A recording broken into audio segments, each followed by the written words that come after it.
Gravando. Bom dia a todos. Estamos reunidos para mais uma apresentação do nosso SIC Farmaco de março, onde vamos ter a apresentação do professor Fávero Paula, da Unipampa, e vamos falar sobre métodos in silico de planejamento de fármacos e suas relações com a farmacologia. Contaremos com a moderação feita pelo professor Walter Júnior, do UNE Chapecó. Lembrando a todos que o SIC Farmaco é um grupo de interesse especial em farmacologia terapêutica, faz parte da rede RUT, Universidade de Telemedicina, com apoio do MCTI. Então, esse grupo foi criado como uma iniciativa para o uso da estrutura de vídeo e webconferência da RUT, no sentido de tentar reduzir as distâncias geográficas, estimular a integração e colaboração em ações de ensino e pesquisa em farmacologia e terapêutica no Brasil. Esse grupo, que foi inicialmente criado pela professora Maria Cristina Avelar, conta com o apoio da Sociedade Brasileira de Farmacologia e Terapêutica Experimental. No momento, contamos com mais de 54 instituições participantes. Vocês podem ver, então, a distribuição geográfica, E o grupo coordenador conta com a Maria Cristina Avelar, da Unifesp, Escola de Medicina, Emiliano Barreto, da UFAL, Roseli Godinho, da Unifesp, Escola de Medicina, Paulo Godinho, da Universidade Federal de Goiás, e por mim, François Noel, da UFRJ. Solicitamos que todos prestem atenção a esses pedidos nossos, de guardar os microfones mudos durante toda a apresentação, certo? Caso houver no futuro uma apresentação em língua que não seja o português, saiba que tem a possibilidade de ter uma tradução, tanto para o inglês, o espanhol e o português. Depois vocês podem, por favor, colocar seu nome e instituição no chat, que é lá de mensagens, e também por aí que vocês vão poder fazer as perguntas no final, Para ter registro de presença e, portanto, ter a possibilidade de ter também um certificado, tem novas regras esse ano, Então, quando vocês entrarem pelo link que está escrito aqui em cima, vocês vão se cadastrar, ou entrar pelo Café ou pelo Google, para quem já tiver cadastro. O cadastro é fácil a ser feito, tem poucos itens com necessidade, aqui apontados com aquela estrelinha, E aí vocês vão poder ter acesso aqui a essa tela. Geralmente a gente solicita que aceita o default, que vai permitir automaticamente que sempre que entrar, sua presença vai constar e vai ter a possibilidade de aqui entrar, então, clicando aqui, acessar a sessão ao vivo. Para você mesmo poder receber seu certificado de participação, você vai clicar aqui do lado esquerdo em certificados e você vai poder baixar em PDF, por exemplo, E você tem, então, seu certificado. Lembrando que, para ter esse direito, você tem que ficar, no mínimo, 50% da sessão de 9 às 10h30, Bom, com o certificado de participação, vocês vão ter os dados automaticamente preenchidos para quem fez o cadastro.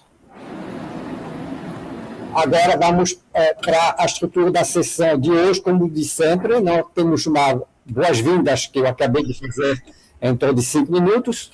Depois o moderador vai fazer uma apresentação do tema e palestrantes, A apresentação do palestrante vai ser feita, então, no caso, pelo professor Fávero, tem no máximo 40 minutos. Por quê? Porque priorizamos também o debate entre os participantes e, com isso, mantendo esse cronograma, mantemos uns 35 minutos, mais ou menos, de pergunta e resposta através do chat com a moderação do professor Walter. E, no final, eu volto a fazer um encerramento e algumas poucas palavras e informações.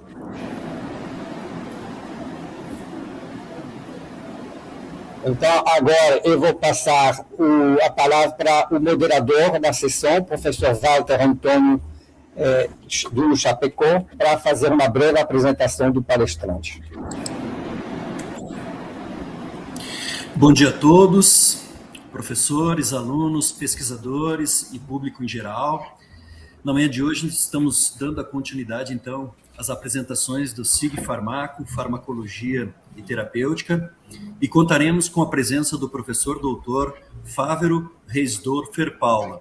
O professor Fávero, mais uma vez, obrigado pelo aceite em participar, seja bem-vindo a SIG Farmaco. E como moderador, irei realizar uma breve apresentação do professor.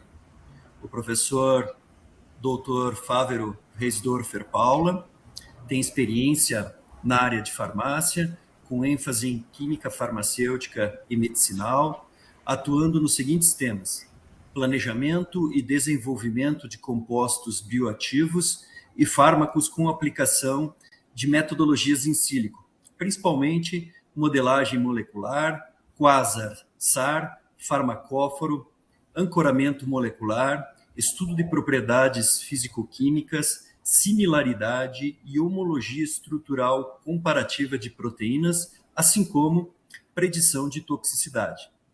Também estuda a síntese de fármacos e bioisósteros e análise orgânica. O professor tem desenvolvido atividades relativas também a ensaios biológicos em avaliação de susceptibilidade antimicrobiana e antichagásica e desenvolve estudos com substâncias ativas com ação sobre o sistema colinérgico, antitumoral, antibacteriano e antichagásico. Professor Fávero, obrigado mais uma vez pela inclinação em participar desse momento. Lhe desejo uma ótima apresentação. O Fávero, você já está como apresentador, portanto, pode compartilhar seu slide. Perfeito.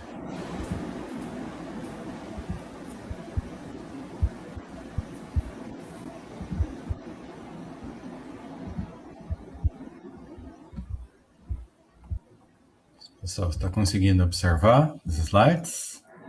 Está perfeito, Fávero. Lhe ouvimos bem e a imagem está perfeita.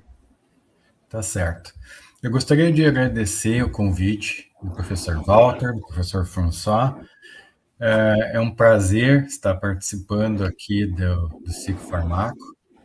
E é muito especial estar falando um pouco sobre as metodologias que a gente trabalha, metodologias que são amplamente utilizadas em áreas multidisciplinares, em pesquisa, em desenvolvimento de substâncias bioativas que podem um dia se tornar fármacos, que podem estar presentes na terapêutica. E a sugestão passada para os professores é métodos de planejamento e relações com farmacologia. Eu não sei exatamente qual é a experiência, se tem alguém na sala que trabalha com metodologias in silico. O panorama dessa apresentação é uma visão geral sobre o que está tendo, o que está sendo desenvolvido hoje em dia em termos de metodologias in silico e relações com a farmacologia, e uma breve apresentaçãozinha de alguns resultados, algumas coisas, mas vai dar tudo em 40 minutos. Se é que é possível falar de metodologias in silico em 40 minutos. Eu tenho, no meu curso de pós-graduação, na qual eu estou vinculado, programa de pós-graduação em ciências farmacêuticas, eu tenho um curso, e geralmente, esse curso, eu trabalho com metodologias in silico, e eu, geralmente, quase não dá tempo para falar de todas as metodologias que existem. Então, eu vou trazer um cenário aqui, hoje em dia, do que está sendo desenvolvido. Atualmente, se nós considerarmos a terapêutica em si, nós temos cerca de 19 mil fármacos potenciais identificados até hoje, oficialmente registrados. Cerca de 4.800 foram aprovados para uso nos diversos países do planeta. Esse número não é aproximado, mas de acordo com base de dados do Drugbeck. E o custo para se desenvolver um fármaco inovador, hoje em dia, totalmente do zero, que não tenha nada para o tratamento em relação a algum tipo de enfermidade, ele beira os 2 bilhões de dólares. É muito dinheiro mesmo. E Só no ano de 2025, o FDA aprovou 34 compostos orgânicos e 12 produtos biológicos.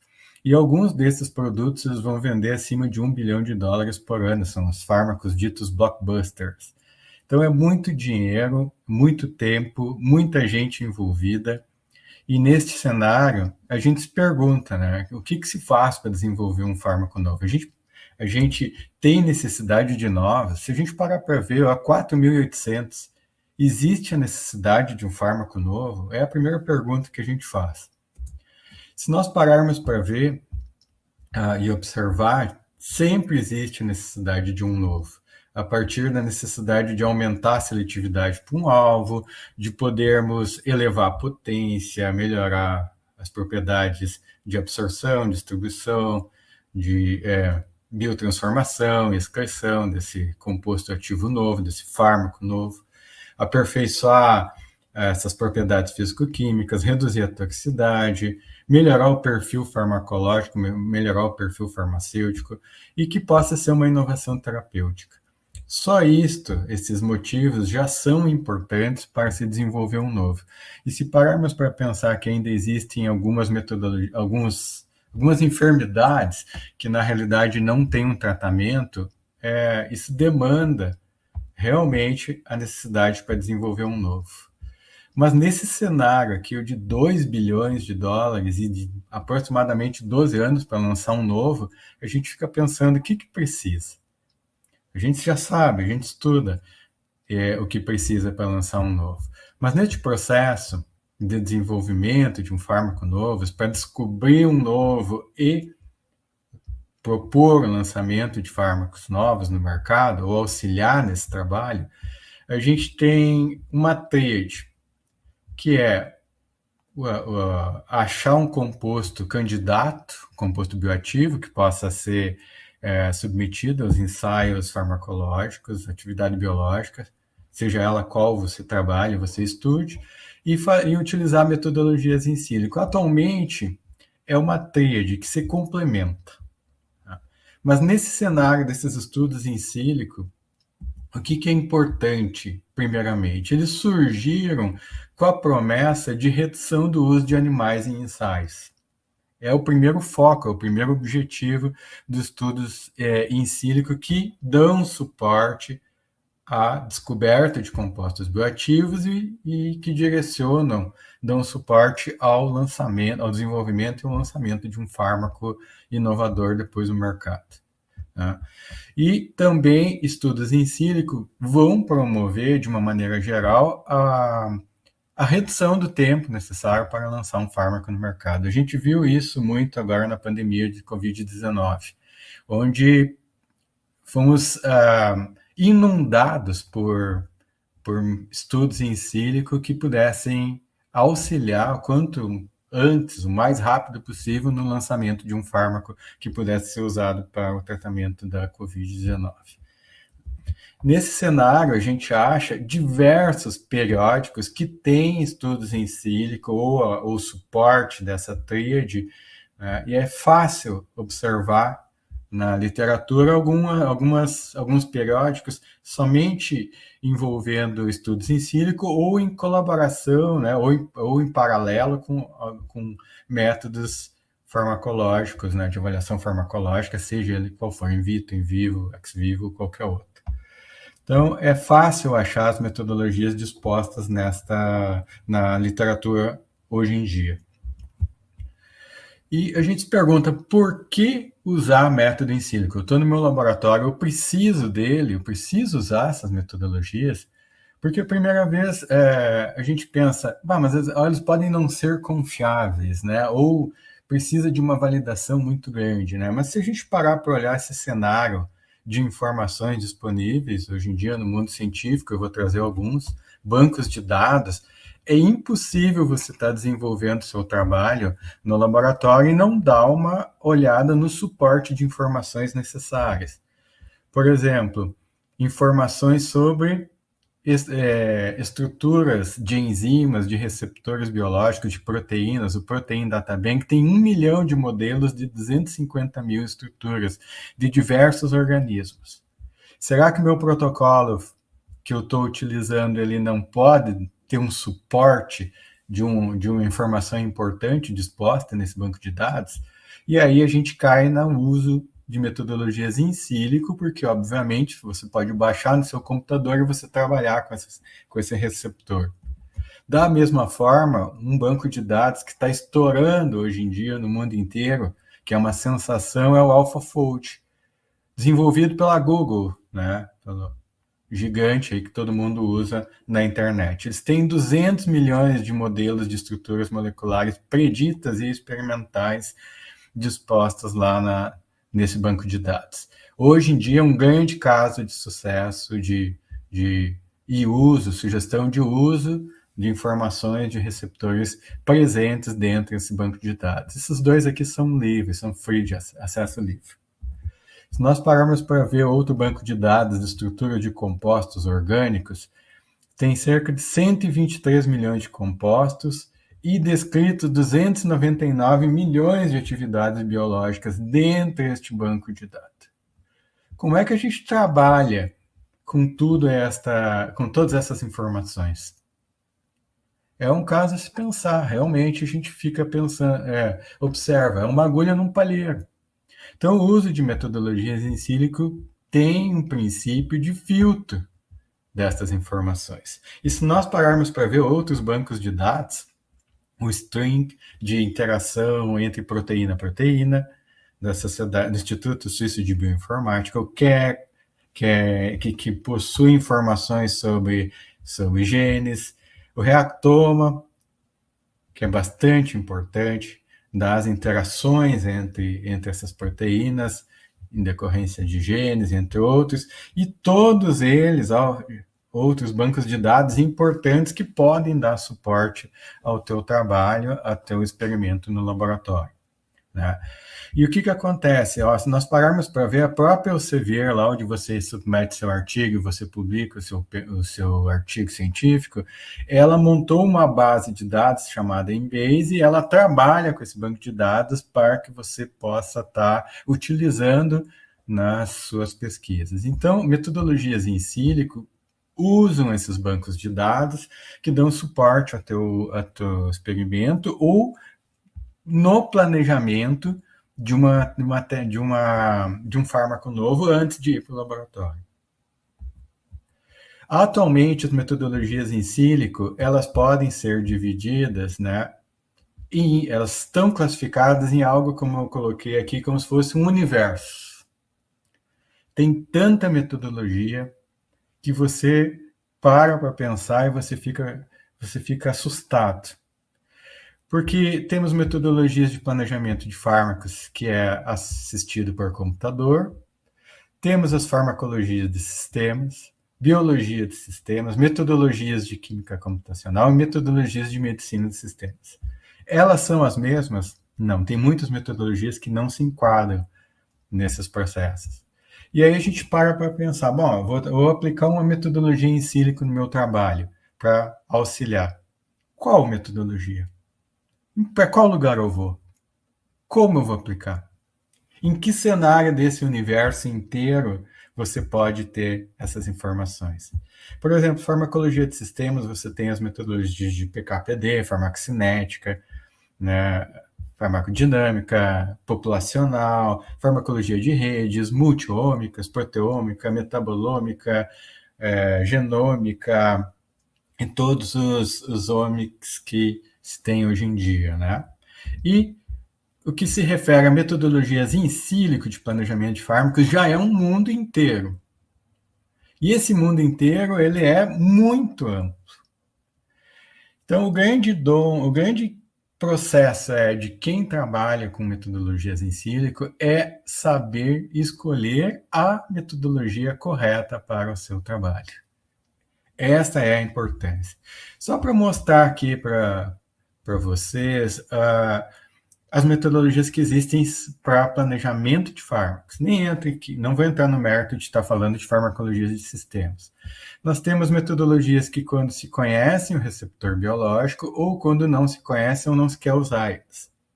Aqui nós temos várias: predição de alvo molecular, alterações em nível de receptor, busca de cavidades citativas, homologia de proteínas, docking molecular, que é a mais usada, que eu vou falar algumas coisas aqui, de novo design, busca de fragmentos moleculares, triagem virtual, modelagem baseada na forma. Temos, quando não usamos o receptor, propriedades físico-químicas, alteração de estruturas químicas, abertura, fechamento de anel, inserção de caralidade, dupla ligação, retirada, né, conformação molecular, diagramas de propriedades, bioisosteísmo, profármaco, XAR, busca de farmacóforo, uso do esqueleto básico estrutural para planejar um fármaco novo, similaridade estrutural, e é um planeta, como eu falei para vocês. E algumas vezes elas podem ser associadas tanto quando se conhece o receptor quanto não se conhece. E ainda tem, hoje em dia, metodologias que a gente chama de reposicionamento, né? Para reposicionar um fármaco que já está no mercado. E metodologias de cálculo, né, que a gente chama de dinâmica molecular. Eu gostaria de dar uma passada aqui sobre os recursos de hardware, que são importantes para fazer essas metodologias em sílico. E aqui tem umas coisas bem interessantes chegando aqui no nosso meio, e a gente vai ter que decidir, para quem trabalha com pesquisa, se a gente vai seguir ou não esses processos, essas ondas, essas tendências. Olha só aqui, ó. Antigamente, nós usávamos supercomputadores para cálculos, migrou para desktop, laptop, ainda se usa supercomputadores, computadores em rede, e hoje em dia, a evolução do hardware para fazer metodologias em sílico está desta maneira, usando ou smartphone ou realidade virtual. É diferente, né, se nós pararmos para observar. Mas nesse sentido, vou mostrar algumas tendências. Olha só esse hardware aqui, ó. É o uso de realidade virtual para descoberta de fármacos, na qual nós usamos luva e óculos de realidade virtual, e os modelos são em 3D, onde você manipula, observa os aminoácidos, a vibração desses aminoácidos com a interação com o composto bioativo de forma molecular em 3D, uma imersão. Tá certo? E se nós pararmos para ver, mas isso aí não é uma realidade. Já tem empresa fazendo isso. Essa empresa é bem legal acessar o site, dar uma olhada, porque eles têm uns modelos muito interessantes. Então, o planejamento de fármacos usando o receptor, ele já está com essa observação, você usando, por que aquele átomo está naquele local que não deveria estar lá neste modelo no momento da interação? Então, hoje em dia se chama, né, o uso de realidade virtual na descoberta de fármacos. Esta outra aqui, talvez vocês já tenham ouvido falar, é desenvolvimento de fármacos usando os gêmeos digitais. Não sei se alguém já ouviu falar ou não, mas ela é muito utilizada, está sendo muito utilizada ou sugerida como um futuro realmente, onde você vai pegar todas as informações clínicas do paciente, informações de enzimas, de receptores, e vai montar um gene seu digital, e onde você vai fazer a proposta de uso de uma substância terapêutica, de um fármaco, testando antes no fármaco no gene digital seu. E ele já se chama aqui, é uma área de estudo, desenvolvimento de fármacos usando, então, genes digitais. E se a gente acha que não é uma realidade, essas empresas aqui estão trabalhando nos genes digitais para fins de diagnóstico e tratamento personalizado. Então, é um pouco assustador, se nós pararmos para ver, usar uma réplica virtual do paciente onde nós testamos antes. E é um método em sílico para se desenvolver um fármaco novo ou estabelecer um protocolo terapêutico. Aqui eu trouxe um exemplo de um trabalho que nós levamos para o Congresso, né, em 2018, mas olha só o que acontecia. Este trabalho aqui, a gente fez uma análise de docking, né, e chegou uma pessoa no pôster e tirou uma foto, né, do docking. E ficamos pensando, puxa, mas como pode isso ter acontecido, né? Se bem que hoje em dia, qualquer pôster, a pessoa chega com o smartphone e tira uma foto. tá certo?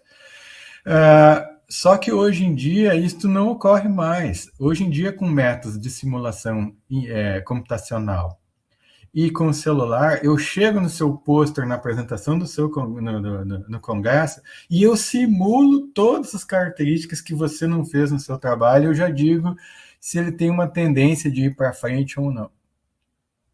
Você imagina isso? Você chega no pôster, você pode usar uma metodologia em sílico para verificar alguns filtros para saber se pode ter problema ou não aquilo que você está propondo no seu pôster. Assustador, né? Mas é o que acontece. Então, a época da foto dos resultados ou a foto do pôster que você achou interessante, ela já é passada. Hoje em dia, você simula ali, né, na frente da pessoa, olhando o trabalho dela, se ele vai ter alguma característica que você quer ou não.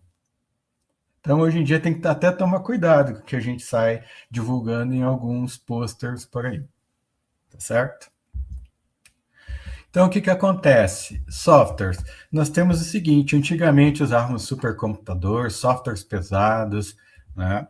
E que era difícil a manipulação, ele evoluiu para o uso de desktops e notebook, começou-se a ter aplicativos online de acesso online, que você poderia calcular algumas características, né?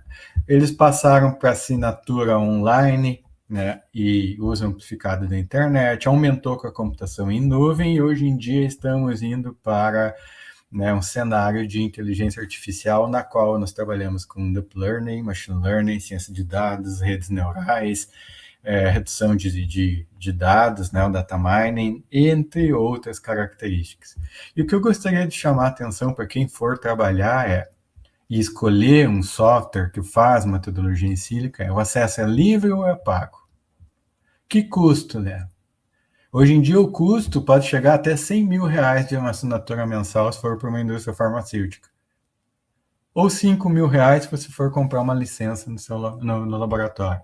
Vale a pena? Tem que verificar isso. Ele é online ou necessita instalação? Precisa de capacidade computacional e de processamento? Às vezes você manda fazer um cálculo em sílica e demora uma semana calculando. É isso que você quer? A interface usuário é amigável? Às vezes não, é linguagem de programação, você tem que avaliar isso. Requer experiência? E aí nós podemos verificar que alguns, por exemplo, o Gold, que é uma biblioteca de estruturas cristalografadas da Cambridge, e tem um software de docking molecular, este software aqui custa cerca de 1.050 libras esterlinas por ano. Seu laboratório mantém? Por sorte, a CAPES assina. Às vezes ela deixa de assinar. Ela assina e aí você consegue baixar no seu computador e trabalhar com essas bancos de dados. Mas você precisa de uma certa capacitação, às vezes. Muitas pessoas querem usar metodologias em sílico para completar o seu trabalho, mas não tem uma certa capacitação, demanda de um tempo. Então, isso tem que ser levado em consideração também. Porque, às vezes, dependendo da metodologia, o negócio pode ficar um pouco pesado. E olha só, um dado interessante. Esta empresa aqui, a Schrödinger, ela vende software, desenvolve software e elas usam os softwares dela para ela mesma lançar, estudar fármacos. Então, a empresa que desenvolve o software, que vende licença, ela, por si só, tem patente de compostos bioativos. Está aqui disposto no arquivo do Clinical Trials. Então, ela não só mais faz o software, como ela também pesquisa novas, usando metodologias em sílico que tem patentes que passaram por dados experimentais lá no laboratório também. Então, é uma coisa que a gente fica pensando. No laboratório, a gente está fazendo planejamento de novos, e a própria empresa que te oferece a licença, ela também está fazendo os dela, às vezes competindo com você. E essa competição pode ser desleal ou não? É uma coisa a se pensar. Hoje em dia, estamos indo para a inteligência artificial. Se nós pararmos para ver, planejamento de antibacterianos. Foi usado aqui na Nature Chemical Biology. Em 2023, a Balsina, usando inteligência artificial, chegou aqui, foi reposicionado para inibição de transportador de lipoproteína. E hoje em dia, o uso da inteligência artificial já passando para a fase clínica 3, o Rentosertib, desenvolvido por fibrose cística. Então, muita metodologia em sílico usada dentro dos modelos treinados de inteligência artificial e está resultando cada vez no surgimento de novos fármacos. Tá? Há um comentário que a fase pré-clínica, que demora em torno de 2 anos, ela pode chegar a 60 dias com o uso de inteligência artificial. É um caso a se pensar. Então, nós temos vários acessos a modelos de inteligência artificial, modelos de machine learning, de aprendizado de máquina, que você pode usar para programação e desenvolver o seu software, ou você pode acessar informação, o próprio site que usa dele e cobra para você usar o software ou o aplicativo que tem a inteligência artificial dele e você pode fazer os seus modelos de predição. O próprio Elsevier, que é lá onde você envia o seu artigo e alimenta o banco de dados dela, ela tem uma inteligência artificial dela, na qual você pode predizer a interação fármaco-fármaco, efeitos adversos, modelos animais, ou seja, ela usa seus dados de publicação para predizer e vender um serviço para alguém. É uma coisa a se pensar, né? OpenAI, no ano passado, estava valendo 2 bilhões de dólares e o Elsevier estava valendo 6.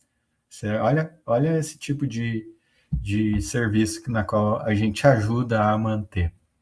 Tá? Vou falar um pouco sobre as principais técnicas agora que eu uso no laboratório, né, dentro daquele universo inteiro, né, de metodologias que eu mostrei ali, que parece ser um pouco assustador se nós pararmos para visualizar tudo aquilo que pode ser utilizado. Né? Bom, esta metodologia aqui, geralmente, a gente leva bastante crítica em relação a ela, né? Porque como é que a gente pode predizer alvos biológicos? Você vai lá, entra dentro de algumas, por exemplo, aqui tem alguns exemplos, Target Fishing, o Swiss Target Prediction, o SEA, o Campbell, o PPB2, existem outros, Target Hunter e entre outras características, né? Eles podem aqui, você desenha a estrutura química ou coloca um código do seu composto que você está usando no laboratório e ele vai te sugerir por similaridade estrutural ou farmacóforo, usando impressões químicas digitais moleculares da vizinhança química, e ele vai te sugerir um alvo que ele atua, com base no banco de dados dele. A primeira coisa que eu ouço falar dos meus colegas é, mas ele dá errado, né? Como é que eu posso ali jogar alguma coisa? Você tem que testar experimentalmente, né? Sim. Há artigos científicos falando que essas metodologias elas têm 50% de acerto. E elas são desprezíveis? Não, pelo fato de que você pode ter uma tendência, se o resultado for mais próximo do correto, de você pegar uma estrutura, jogar aqui e ter uma ideia. Para que lado você vai em relação ao seu resultado. Então, é o seguinte, você vai, aqui um exemplo, coloquei a linguagem Smiles da epibatidina, que vem lá da Epidobates antonio, né, da membrana aqui, da rosinha amazônica, colinérgica, já é reconhecidamente colinérgica, feita em receptores nicotínicos, e a epibatidina, quando você joga nesse preditor aqui de alvos, e ele te dá receptor nicotínico, subunidades beta 4, beta 4, alfa 4, alfa 7, e ele acertou, porque ela realmente vai para lá. E o que acontece? Eu posso substituir um átomo de cloro aqui por um outro, submeter igual e verificar. Ele vai te dar uma probabilidade de que ele vá para aquele local ou não, e vai dar um índice de similaridade aqui. Você tem que trabalhar com esse dado para saber se ele é um falso positivo ou um falso negativo. E ele tem 50% ou menos de acerto, mas ele pode, em algumas condições, ele pode estar presente, tá? Aqui tem o Swiss Target Prediction, ele deu alta probabilidade de ligar em canal iônico, no caso aqui, que eram os colinérgicos. Tá certo? Essa metodologia pode ser usada ou não se for do interesse de vocês vão ter que validar ela. Tá certo? É uma metodologia em sílico que tem uso corrente na terapêutica. Olha essa outra aqui, ó. Busca de cavidades e sítios ativos potenciais. Eu coloquei na Pharmacological Reviews e ele achei 133 citações dela, tá? Eu só coloquei um termo, eu poderia ter mudado o termo e ele poderia ter alcançado mais. Dentro dessa revista, então, tem 133 citações diretas. Coloquei alguns softwares aqui, ó. O Moore, tem o PokeDrug, o CavFinder, se eu não me engano, acho que é nacional, o CavT Plus chinês, o FPocket, se eu não me engano, é francês, e tem variações, tem muitos desses aplicativos pagos ou livres de livre acesso. E o que acontece? Eles podem ser baseados, a gente baixa um receptor ou uma enzima naquele local e ele vai achar reentrâncias que são candidatos à interação com um composto bioativo. Então, a gente cria uma cavidade e essa cavidade ela pode ser trabalhada depois para se desenvolver algo que encaixe nela. E essas metodologias em si, como exemplo aqui, eu peguei o receptor da prostaglandina E2, né? O código PDB está aqui para quem quiser acessar no Protein Data Bank, e foi feita aqui usando a busca de cavidades. E ele me achou duas aqui, ó, no mesmo receptor. E aí é possível se obter quais aminoácidos estão envolvidos neste modelo computacional e ele me cria um ranqueamento de acordo com o banco de dados se eles são considerados durable, ou seja, potencialmente farmacologicamente ativo, né? Então ele cria esses cenários. Ele é correto? O ideal é comparar ele com um método experimental. Você cristalografar aquele inibidor lá e você vê se ele vai mesmo para aquele local. Ok? Mas, neste caso, quando você não tem a estrutura cristalografada, não tem o análogo, o ligante que vai se interagir com ela, você propõe novas. E aí, esta cavidade gerada, você pode usar ela para similaridade em outros bancos de dados. Por exemplo, tem uma cavidade muito parecida num outro banco de dados, que tem um outro ligante que está lá complexado. E nunca ninguém testou para esse, então você vai puxar aquele ligante e ele é o candidato para ligar aqui. São alguns dos exemplos que podemos fazer. Podemos buscar sítios alostéricos, trabalhar com conformação, entre várias outras características.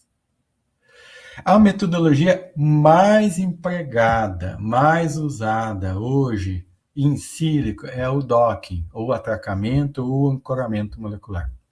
Ela tem a característica, né, como eu vou colocar para vocês, né, para identificar a orientação de compostos dentro do sítio. Você vai pegar o receptor, o sítio ativo, o fármaco e vai tentar conectar ela. Só no British Journal of Pharmacology eu achei mais de 700 citações só nesse periódico. Onde você tem a estrutura cristalografada e você vai pegar o seu fármaco ou composto bioativo candidato e vai tentar encaixar no sítio ativo. Tá? Ocorre encaixe? Ele é forte? São algumas perguntas que geram. Daí você pode ter análise de interação, energia, encaixe, atração, repulsão, propriedades desse provável modelo de interação aqui. Todo mundo quer usar o docking, pelo menos de quem eu conheço trabalhando na química medicinal. As pessoas vão lá e fazem errado. Por quê? Né? Porque assim, esse docking pode ser manual ou automático. Você define. Hoje em dia automático é melhor, porque você pode fazer triagem virtual. E as funções de pontuação, os score function, que é um modo de cálculo que vai ter um ranqueamento de como que são as conformações de ligação. Certo? E às vezes escolhem errado, dá o resultado errado. Ou escolhe um método de ancoramento, de docking, que não é o mais correto. Esse docking pode ser rígido, com a estrutura do meu receptor rígido e a estrutura do meu fármaco rígido. Ele pode ser semiflexível, onde o meu receptor ele é rígido e o meu composto varia. Ele vai ter variação de conformação dos ângulos de ligação entre os átomos desse provável fármaco. Ou flexível, onde os dois são flexíveis e ele se ajusta no encaixe induzido do fármaco com receptor. Mas podemos ter também docking covalente ou irreversível, na qual ele simula uma ligação irreversível com o receptor. Podemos ter o docking reverso, na qual você vai trabalhar um composto e diversos proteínas no modelo de receptor. Podemos ter também o assemblage, que é, na realidade, várias conformações do receptor em relação ao ligante. Podemos ter o docking cego, onde trabalha toda a estrutura da proteína e não fechamos num lugar só. E o docking cruzado, tá? Que é em termos de validação. E ainda podemos ter o docking tipo ligante-proteína, fármaco-proteína, ou composto biotipo-proteína. Podemos ter fármaco-DNA ou podemos ter proteína-proteína. Cada software tem uma particularidade, faz uma coisa em relação à outra. Então, a escolha do software para utilizar essa metodologia é extremamente importante. As pessoas, às vezes, querem usar no laboratório, querem usar alguma coisa, vão lá e pegam o primeiro e saem aplicando. Não dá, né? Porque daí reclamam que a metodologia não funciona. Tá certo? Não é assim. Então, esse olhar é extremamente importante. Aqui o básico para se fazer uma análise de docking. Tá? Escolher o receptor ou a proteína, trabalhar essa superfície molecular, atribuir cargas, verificar se a água é importante ou não, retira-se ela, pega a estrutura do fármaco, trabalha com ela, faz um alinhamento, manda calcular, ele vai ter um ranqueamento das energias, pega a definição de conformações. Se você validou esse modelo, você pode usar para planejar um fármaco novo ou explicar uma teoria farmacológica que você tenha lá em relação àquele fármaco e o seu receptor e você não consegue fazer no seu laboratório. Ok? Essa é a base para os procedimentos de docking, tá? De ancoramento. É a metodologia mais utilizada e é uma metodologia de planejamento de fármacos que está amplamente ligada às informações dela para a farmacologia de rede, que é o uso de bancos de dados. Então é importante. Outra informação outra metodologia bastante usada é a busca de farmacóforo. Só na European Journal of Pharmacology eu achei 251 citações desta metodologia. E o que é um farmacóforo, para quem não lembra? É o conjunto de características físico-químicas de um grupo de compostos que quem tem aquelas características comuns a ele, ela é importante para desencadear uma resposta biológica ou atividade biológica. Tem fármacos que são livres, Farmit, tem fármacos que custam mais de 20 mil reais, softwares, desculpe, como o Ligand Coach, outros que são pagos, e olha só a Merck, aqui é onde a gente compra reagente. Eles montaram uma IA que faz farmacóforo, ou seja, todo catálogo de venda de produtos da Merck, ou Sigma Aldrich, você pode usar para fazer farmacóforos direto lá, desde que assine, né, pague o acesso a esse banco de dados. Ok? Basicamente é o seguinte, peguei a noradrenalina, adrenalina e supernalina, os pontos comuns entre eles, aqui doador, ligação de hidrogênio, aromático, todos eles têm, e pega essas propriedades físico-químicas, mede as distâncias entre elas, e este aqui é outro farmacóforo. E você vai usar esse farmacóforo para analisar outra estrutura se ele cabe ali dentro, ok? Este farmacóforo contém essas medidas farmacofóricas e pode te dar informações sobre o elemento farmacofórico que está expresso aqui, que é a conformação 3D deles. É como se fosse uma forma no encaixe chave-fechadura lá de Fisher, que você usa para ver se outras estruturas caem aqui dentro. Você pode usar também o farmacóforo a partir da estrutura do receptor. Aqui tem o adrenoreceptor beta 2 e o ligante dele, adrenalina, né? E aqui estão eles naquele local. Você usa eles para pegar os pontos de interação entre eles, aqui estão os pontos de interação de propriedades físico-químicas, e você verifica no espaço quais são, aplica filtros de propriedades físico-químicas e faz triagem virtual em banco de dados. O PubChem usou um banco de dados de 103 milhões de compostos, de 300 mil, é muito composto. E aí chegamos a este aqui, Este aqui, ele tem uma similaridade de grupos funcionais que cairiam dentro do grupo farmacóforo. Só não tem aqui a hidroxila, o que me leva a pensar que ele provavelmente pode estar atuando como antagonista e não necessariamente como agonista parcial, não como um agonista pleno com a mesma atividade. Então, este aqui é a busca de farmacóforo, levando em consideração planejamento de compostos que eu posso estar estudando no meu laboratório depois. Tá? Neste caso, usando o receptor. Cálculo de propriedades físico-químicas, extremamente importante também, que calcula as propriedades físico-químicas dos compostos e que pode ter influência sobre as propriedades ADMET. Quais tipos de propriedade? Lipofilicidade, efeito eletrônico, ligação de hidrogênio, efeito estrutural, volume molecular. Essas propriedades, muitos softwares online ou no seu laboratório você consegue calcular.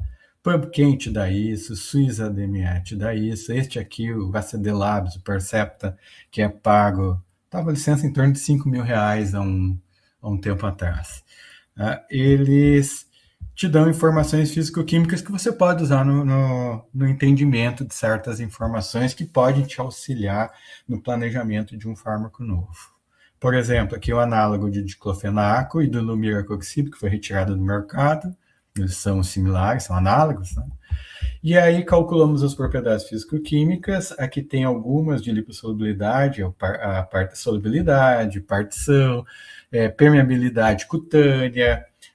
E a partir disso ele cria mapas que você vê no rosinha aqui em relação às propriedades seria o aceitável dentro de alguns filtros que você escolhe.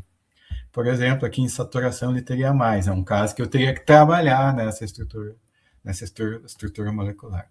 Mas esses são modelos, né? Okay? Fávero, desculpe interromper, mas você consegue terminar em no máximo 5 minutos? Consigo, professor, consigo sim. Obrigado. Vou explicar rapidamente aqui então para o pessoal. Temos as metodologias que é SAR, que nós fazemos uma correlação entre atividade biológica e propriedades físico-químicas, e nós obtemos modelos matemáticos que vão explicar a provável atividade biológica. Tem cerca de 110 citações na Trend Pharmacological Sciences. E aí podemos ter, por exemplo, um dos muito utilizados são QSR3D, que utilizamos conjuntos de compostos, uma caixa virtual, essa caixa virtual colocamos sondas de propriedades físico-químicas e ele avalia a interação com os compostos. Muda de lugar e ele avalia a interação. A partir disso, obtemos os dados em relação à atividade biológica, um modelo matemático, e podemos ter aqui a região entre os locais que podem ser favoráveis ou não em relação à sugestão de modificação em relação às propriedades físico-químicas. Aqui uma coisa que eu gostaria de falar, de mostrar para vocês.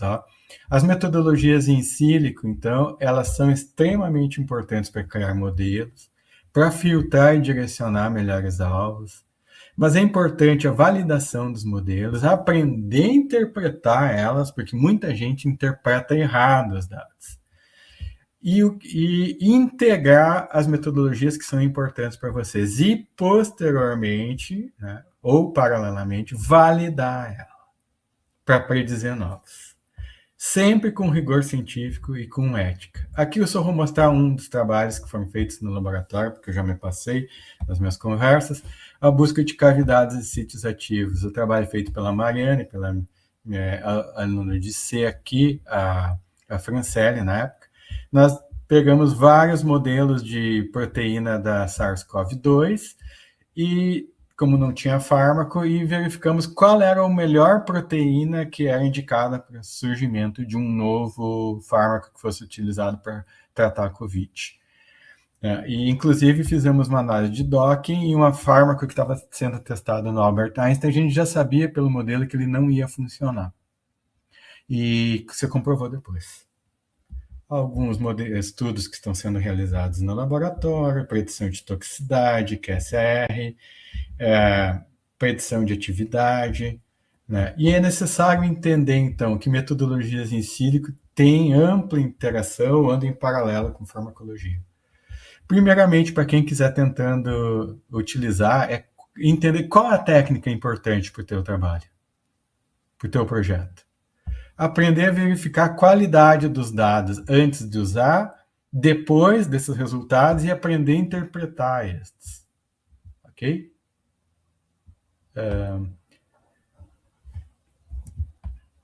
É necessário aqui ter em mente que os modelos precisam ser validados e a evolução das metodologias e algoritmos criam novas oportunidades. Fiquem alerta em relação a isso, porque novos empregos podem surgir, novos campos de pesquisa podem surgir. Alguma propaganda do meu laboratório da minha cidade, para quem quiser entrar em contato. Obrigado.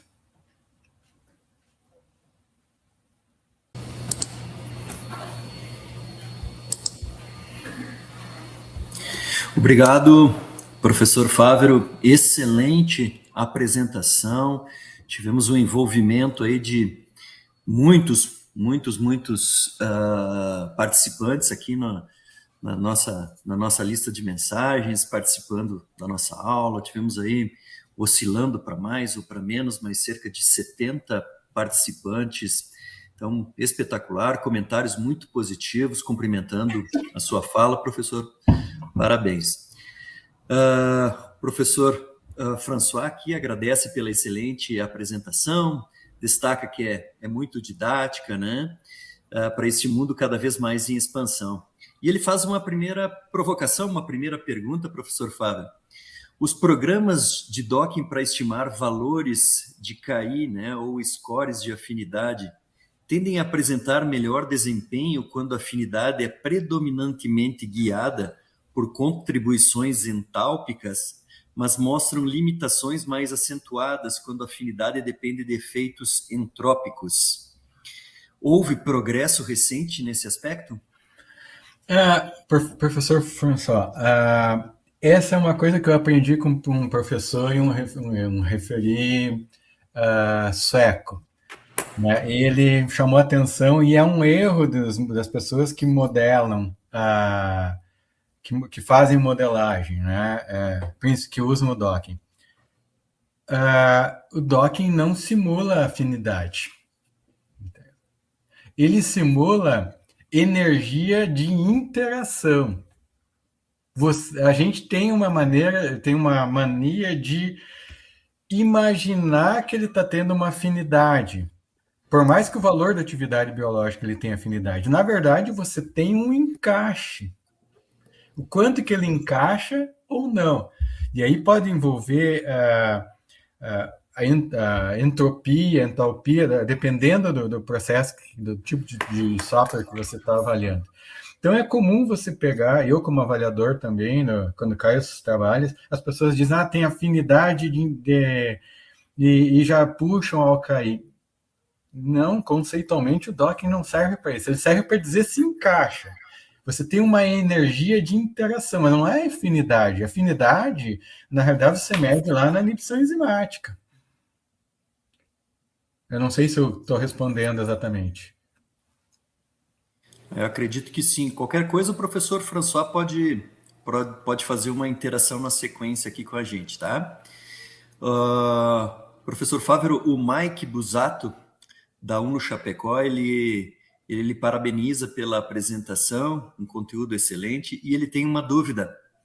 Ao processar ficheiros, né, lá do TSV com milhares de smiles para uma triagem virtual em larga escala, a aplicação rigorosa de filtros físico-químicos e a preparação para o formato PDB-QT representam um desafio computacional. Quais são as melhores combinações de softwares atuais e como podemos garantir que a automação acelerada desse processo não comprometa a qualidade do estado de protonação e das conformações geradas para o docking? Assim, ó, a curadoria ou preparo dos bancos de dados, ela é parte essencial para que você possa estar tendo um modelo, obter modelos que expliquem o teu comportamento, do teu ambiente biológico, ou simulem ele, e nos resultados depois, e muito mais em relação à predição. Por exemplo, é comum você pegar todos os bancos, encher de estruturas de descrição smiles, e aí você vai ver, às vezes tem a descrição dos smiles de todos os bancos de dados dos compostos, e lá no meio ele tem o smiles canônico ou smiles que não é canônico. Ele se perde dependendo do software que você estiver usando. Outro detalhe, você fazer a preparação desse teu banco de dados, né, e digamos assim, você faz toda a preparação dele para num determinado atribuição de cargas, em pH, por exemplo, 7. Só que a enfermidade que você está trabalhando, ela tem um pH, um ambiente de disfunção de pH 5. E aí, então, todos esses dados que você vai trabalhar, eles vão estar errados, né? Não vão estar corretos na realidade. Então, o resultado que você vai obter, ele não é um resultado ideal, tá certo? E quando você acessa esses milhares de informações, né, para aplicar os filtros de propriedades físico-químicas, né, você pode, realmente um desafio para que você possa estar entendendo eles, né? Porque assim, por incrível que pareça, isso é com os anos de estrada, a gente acha que vai para o laboratório, deu erro. Na verdade, a maior parte dos protocolos que a gente faz dá errado, até achar quando você está desenvolvendo um método ou fazendo uma análise ali no seu ensaio, né? O computador também, assim, a maior parte dos métodos, dos resultados, eles não estão exatamente corretos, até você achar aquele que é o cenário que você está usando, né? E o que acontece? Com anos de estrada, trabalhando com metodologias, às vezes, dependendo do software que você vai usar, ao transformar uma extensão, por exemplo, por PDB, do Protein Data Bank, para o PDB-QT, que é associado a Autodoc, entre outros, né? Ele se perde no caminho. Então, você pegar pronto esse banco de dados, eu recomendaria que você desse uma olhada. Mas como é que você vai fazer isso num banco de dados de 1 milhão de marcos? É um desafio, realmente, né? E combinação de softwares. Hoje em dia, para um dos métodos de validação de docking, você usar mais de um com metodologias diferentes. Não sei se é isso que você queria. Joia. O Yuri, ele enviou uma pergunta aqui, exatamente no mesmo tempo do professor François. Eu fiz a pergunta do professor François e ficou para trás a pergunta do Yuri. Vou fazer a pergunta do Yuri e depois vou estender para a pergunta também da Juliana, que está na sequência. Então, o Yuri, ele lhe cumprimenta pela palestra, né? Parabéns pela apresentação, o conteúdo está excelente, e tem uma dúvida. Em relação ao preparo da proteína para realizar a docagem molecular, quais softwares você utiliza para a protonação? Além disso, como é definido o pH desejado para a proteína? Na realidade, tu pode usar o Discovery Studio, você pode usar o Autodoc, você pode usar um site de transformação o OpenBabel, na qual você atribui o pH e cargas, e aí ele vai abrir uma planilha lá e você observa na planilha, se você é muito meticuloso, lá toda como se fosse uma ficha com todos os átomos e coordenadas, né? Para quem tem o olho treinado, às vezes vale a pena dar uma olhada. Para quem não tem, ele já baixa direto. Mas você pode, na realidade, verificar quando você abrir o modelo no seu computador e verificar lá. Bom, assim, ele não está ionizado, ele deveria estar, ok? Porque isso faz diferença, né, se parar para ver. Colinérgicos, ele interage com o receptor quando ele tem carga no nitrogênio lá da acetilcolina, da epibatidina, da anotoxina ou várias outras características, né? E eu já peguei trabalhos por aí onde as pessoas fizeram todo um modelo que estava sem a carga. Como é que você vai verificar? Está lá na literatura, experimentalmente testado, ele tem a carga. E você vai fazer um trabalho sem a carga, então você tem que atribuir a carga. Para preparar a proteína, você tem que fazer o seguinte, você tem que dar uma olhada, se tem primeiro momento, entra no banco de dados, no PDB, baixa o modelo e você verifica, falta um pedaço ou não, ok? Faltou um pedaço. Esse modelo está validado, tem lá os parâmetros de biologia estrutural, para quem trabalha com enzimologia ou qualquer outra proteína, está lá expresso lá embaixo a validação. Tá? Você olha para ver se tem algum problema. E aí, a partir disso, você baixa no seu computador e você trabalha. Atribuir hidrogênios aos heteroátomos polares. Né? Você retira a água desde que você tenha uma ideia de que aquela água não participa da atividade. Porque tem algumas que ela pode estar presente. Tem gente que vai lá e limpa tudo.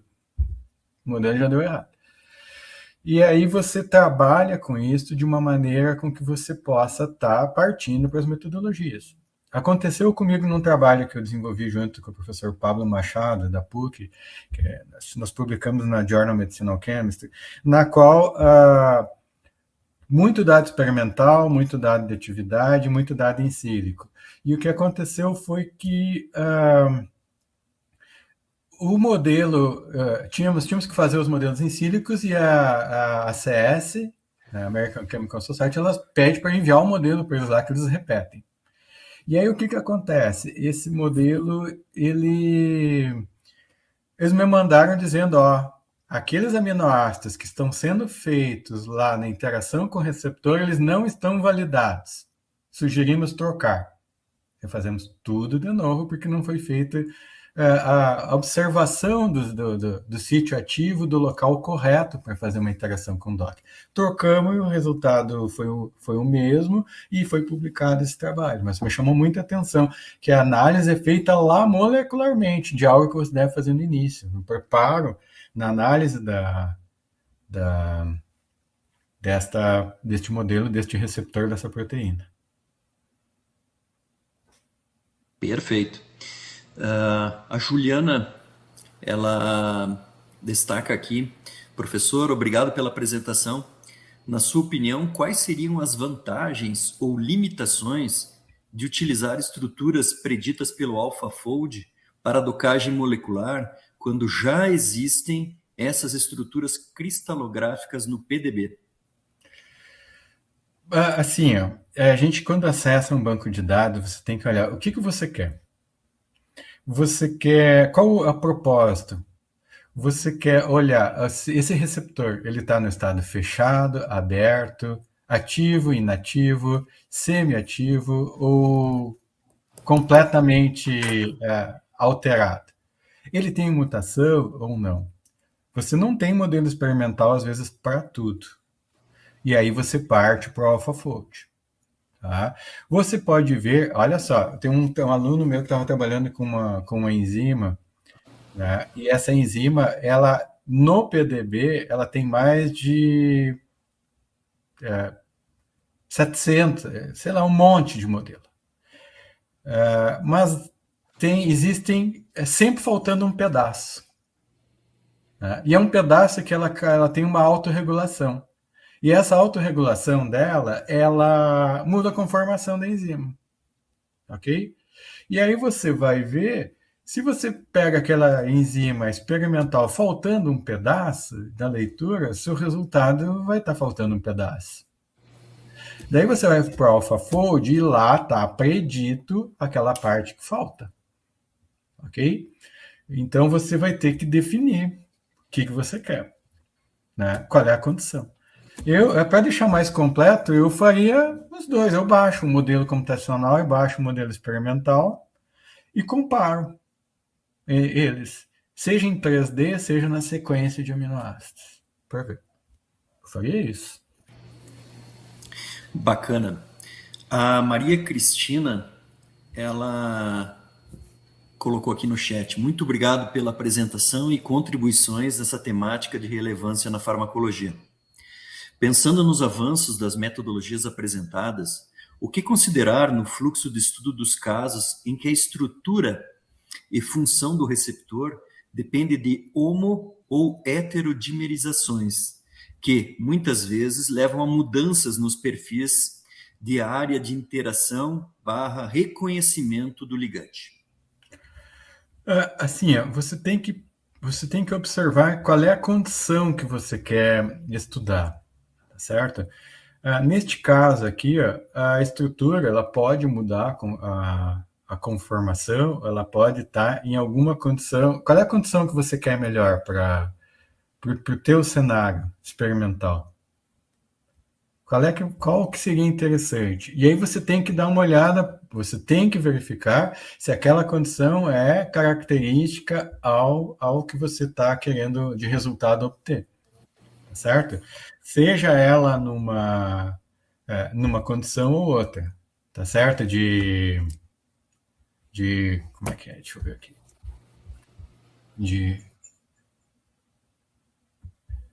De uma maneira geral, assim, você tem que verificar se na hetero ele é a condição que você prefere ou não, que o seu fármaco está querendo, que você está querendo criar uma hipótese ou não, tá certo? Você tem, para planejar uma situação de desenvolvimento de um novo, você tem que usar aquela característica antes. Ou, em alguns casos, você testar as duas, 3, 4, 5 opções.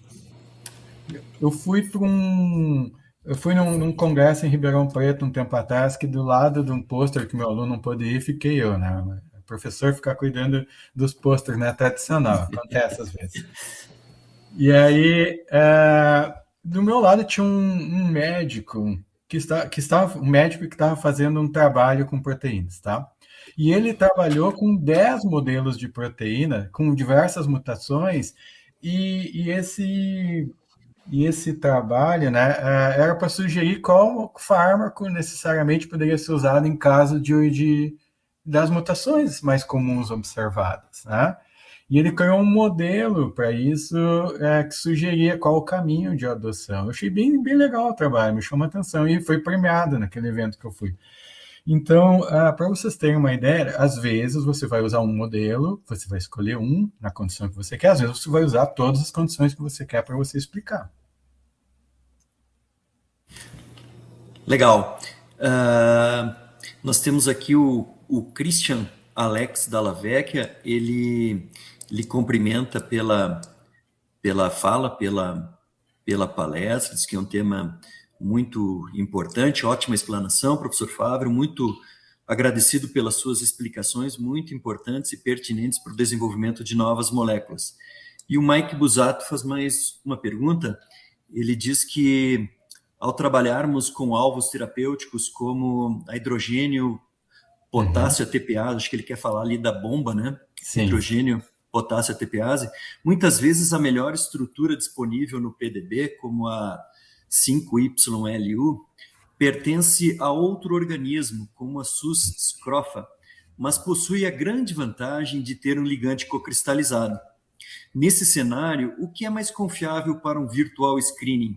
Utilizar a estrutura cristalográfica experimental do animal ou realizar uma modelagem por homologia para obter a estrutura do Homo sapiens?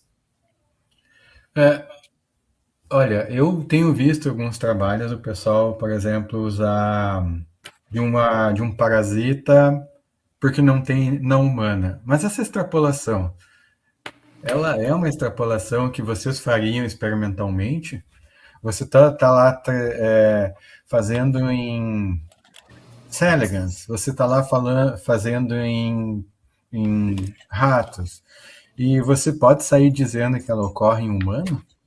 É uma forçaçãozinha de barra que, dependendo da situação, até pode passar, mas eu não recomendo. Então, você pode sugerir, ó, o modelo foi feito experimentalmente, né? Mas não existe proteína, então nós vamos simular lá no animal o que pode indicar que seja um caminho para o desenvolvimento do outro. Mas atribuir como se um funciona lá no organismo e você puxar para outro, né? Complica, né? Eu já vi refere dizendo que o trabalho não deveria nem ter sido enviado, né, entre outras características. Neste caso, o melhor é você fazer uma homologia. E é por isso que surgiu o AlphaFold. Se não tem como fazer uma homologia, né, você tenta buscar no AlphaFold, que é um modelo totalmente computacional. Eu faço essa sugestão. Ok. Professor François, novamente, ele faz uma contribuição. Pelo que entendi, os scores de docking correspondem a estimativas de energia de interação, frequentemente dominadas por termos entálpicos, que se relacionam com afinidade de ligação, mas não capturam adequadamente as contribuições entrópicas. Por outro lado, a afinidade está rigorosamente relacionada à variação de energia livre de Gibbs, o ΔG, que integra contribuições entálpicas e entrópicas. Isso explicaria a limitação discutida anteriormente, correto? Correto. O que acontece, professor François? Você tem score functions, que é um método de cálculo, mas na realidade você, dependendo do tipo do score function, do software, você vai ter que verificar se ele está adequado àquelas características que você imagina. Alguns pegam uma interação de Van der Waals, outros pegam mais ligação de hidrogênio, outros pegam contribuições hidrofóbicas, e às vezes algum não pega bem todas essas características, a forma de descrever isso. E o senhor está correto em falar isso. Elas não capturam a contribuição de uma forma correta todas as contribuições. Por incrível que pareça, docking, por mais que seja um método quantitativo, um modelo computacional, ela não é uma medida exata, porque depende da caixa, do sítio, do tamanho do sítio que você vai usar e da condição que você faz. Se faz hoje um docking, ela liga numa parte do receptor. Se faz de novo, ela está ligando no outro. Mas como assim? Porque ela é uma medida relativa, né? Você vai ter que validar ela de acordo com a característica que você quer, para que você possa dizer que aquele modelo realmente pode ser utilizado para explicar o comportamento do teu sistema e, posteriormente, para ele ser usado para predição. Perfeito. Por aqui no chat não temos mais perguntas. Mais alguém gostaria de colocar alguma pergunta? O bate-papo aqui foi bem interessante. A Chayane, ela faz a seguinte consideração. Obrigado, professor, pela palestra sobre métodos em sílico. Foi inspirador ver como a ciência pode acontecer também no ambiente digital, antecipando resultados, reduzindo custos. Com certeza foi um conteúdo que agrega muito. Então, O que eu posso te dizer, Chayane, é o seguinte, Chayane, são complementares. Você não vai ter o desenvolvimento de um fármaco só computacional, né? E hoje em dia ele vem agregar a farmacologia, né? Você vai ter que ir para o laboratório fazer lá os seus experimentos, porque é ali que a gente realmente comprova e é ali que você tem os seus dados. Mas Nesse cenário de multidados, de multi-informações, hoje em dia, a gente tem que agregar sobre certos aspectos. Isso aí. Professor François, mais alguma orientação, alguma informação?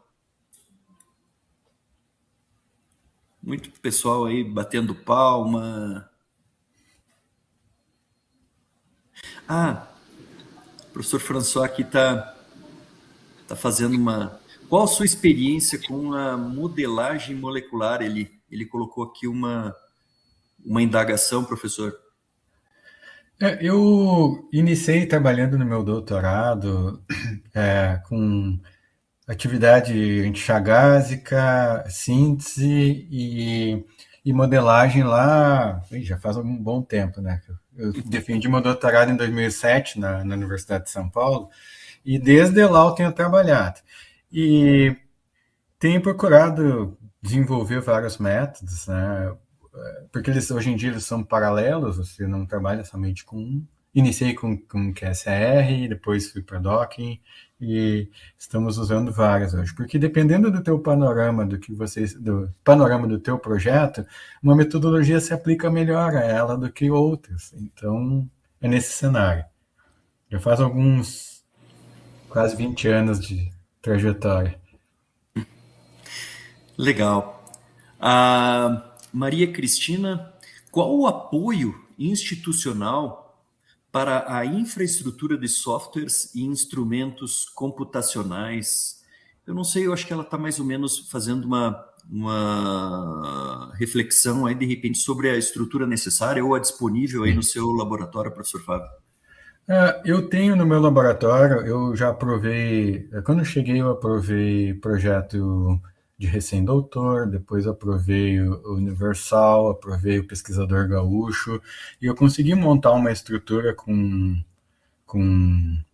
alguns computadores, alguns softwares pagos, mas eu tenho tentado usar outros livres, né? Na disciplina da pós-graduação, eu só uso os livros para os alunos terem acesso.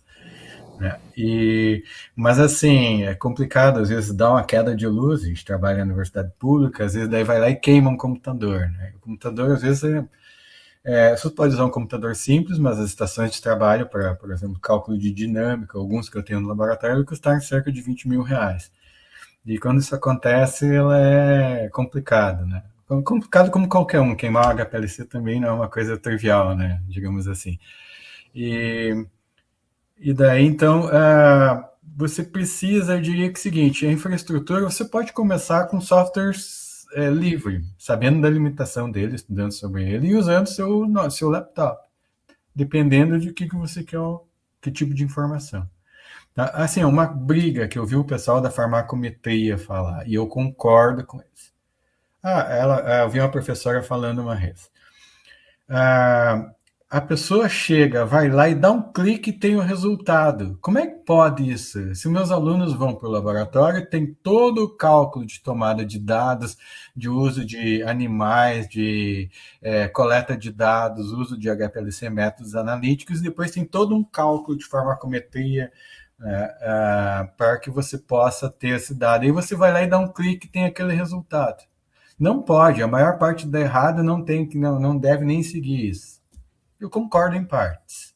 Na realidade, esses softwares eles vão ajudar você a direcionar para que você entre um conjunto de 100 milhões, de 200 compostos.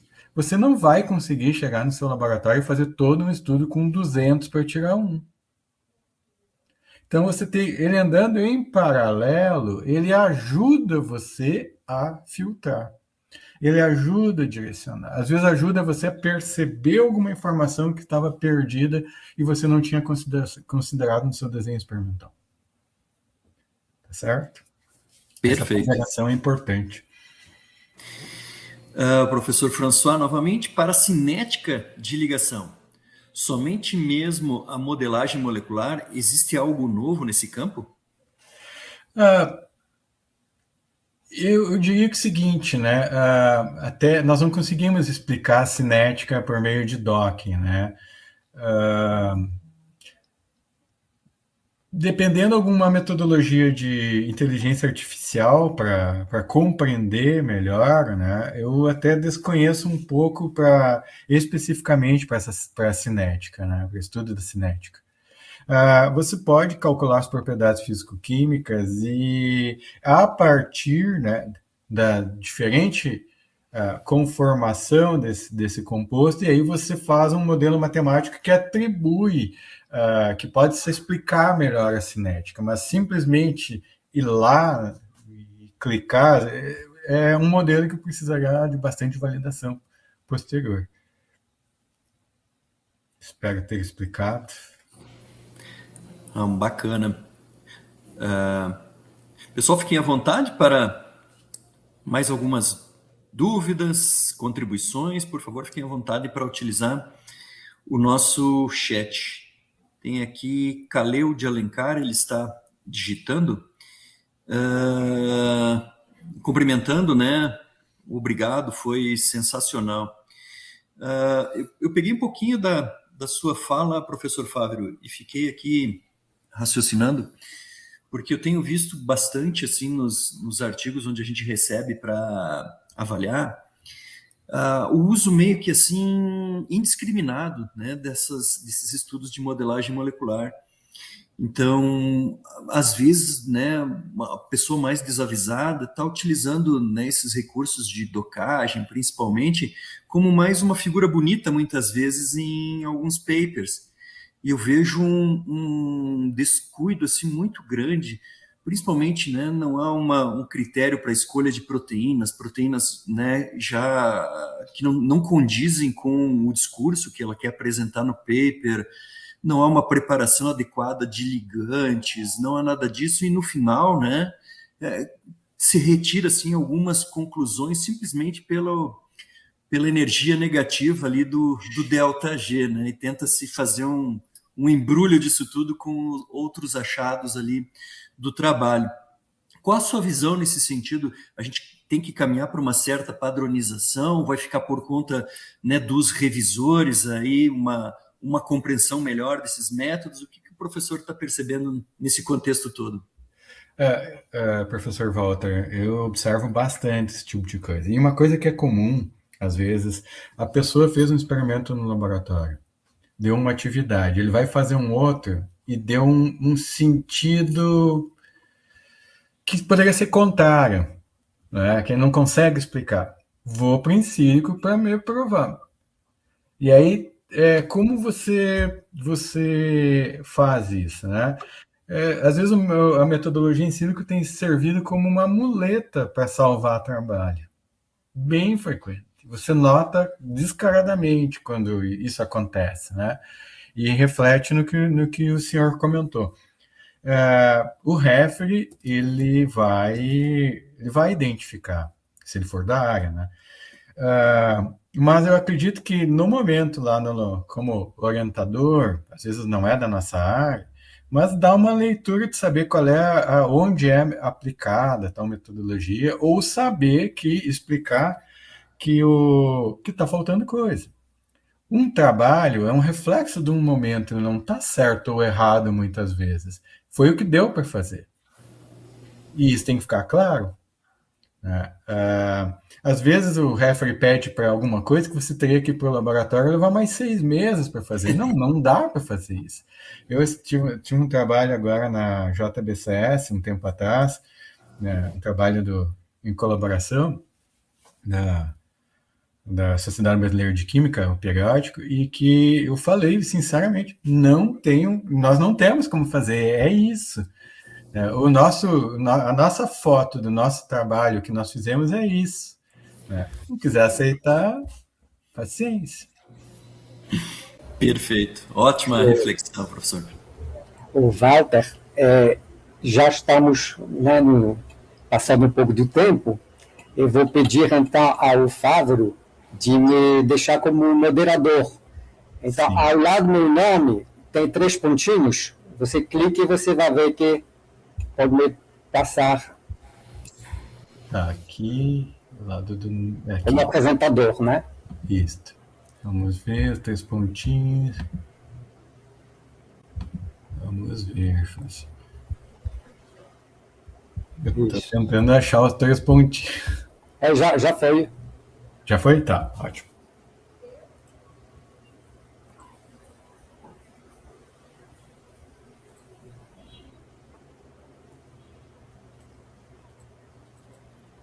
Vocês estão vendo? Sim. Tá. Então, primeiramente, eu já antes queria agradecer ao professor Fávero e ao professor Walter pela moderação. Você vê que alcançamos um pico de 74 participantes, houve muitas perguntas, né? Com certeza a gente poderia continuar conversando e aprendendo com você. Eu achei muito didático, abriu uma janela para um mundo cada vez mais maior. Mas, como você acabou bem de terminar, né? Cheio também de empecilhos, né? Tem que saber fazer, né? Então, abre necessidade, a meu ver, de colaboração com pessoas que têm um know-how na experiência. Então, queria lembrar que, como todos os vídeos nossos, e lembrar pela professora Maria Cristina no início, uma particularidade do nosso SIC Farmac de ter uma disponibilização de todos os vídeos no YouTube da própria sociedade. Daqui a alguns dias, essa palestra já vai estar disponível para quem quiser assistir de novo, indicar para um colega que não pôde assistir, né? Lembrando, então, que cada um pode tirar seu certificado de participante, né? Entrando no sistema, e aí você, tendo feito o registro, você pode clicar aqui em certificado e vai baixar seu certificado.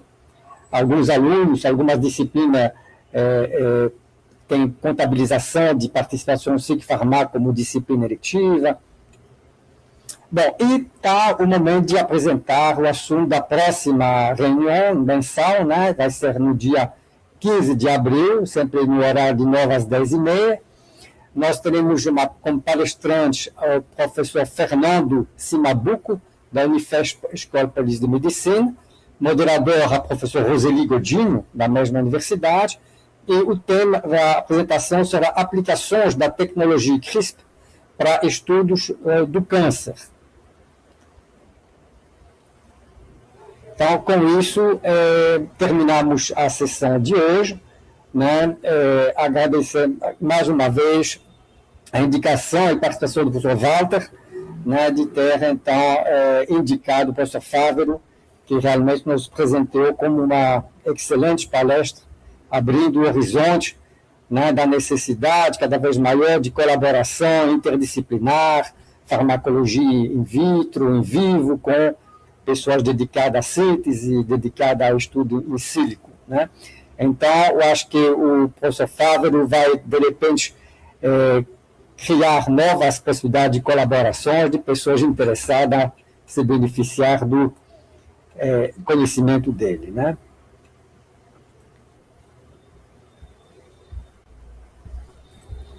Então, podemos parar a gravação, né? O Paulo, por favor.